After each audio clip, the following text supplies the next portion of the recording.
Okay, I'd now like to move on to the fourth question, which is, I quote, find online further information on the, I quote, steel bands, Saris, and Samosas critique of multiculturalism in Britain. Um, this, of course, assumed that you would have to look for specific information on the internet.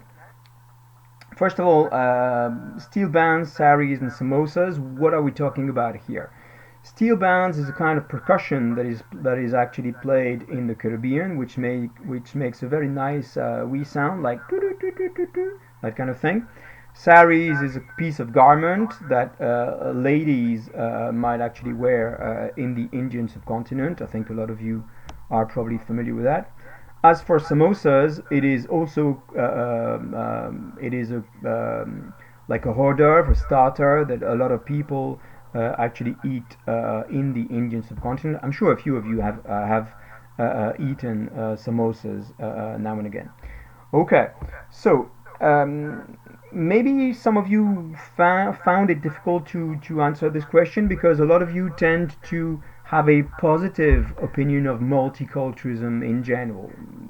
Some of some of you might not exactly know what it means, but you find that multiculturalism sounds cool, and then you find it difficult to imagine that some people might be critical of multiculturalism. The other difficulty is that a lot of the people that articulate this steel bands, saris, and samosas critique of multiculturalism, they are on the left wing. They are on the left of the political spectrum rather than on the right. They are left wing rather than right wing. Let me give you one or two examples.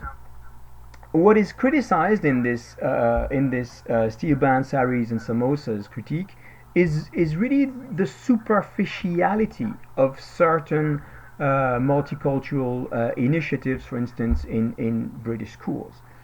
You might say, for instance, that you can be a Front National activist in France and still adore couscous, right?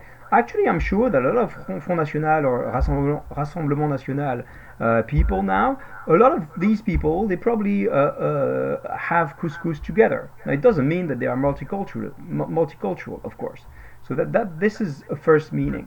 Now, the second meaning that I find probably more interesting is that if you take immigrant families or ethnic minority families in the United Kingdom, they probably like the idea that in the schools that where their children are sent to, that once a month or once a year they celebrate some ethnic minority religious festivals, or that minority languages are taught, like 1 hour a week or something. They probably find it quite nice.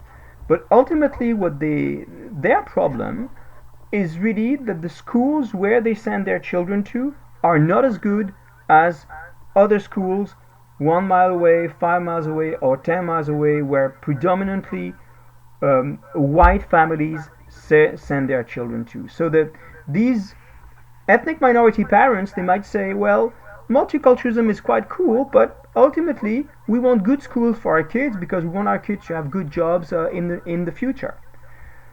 Another meaning of this steel bands, saris, and samosas critique that I can think of is the question of racist violence.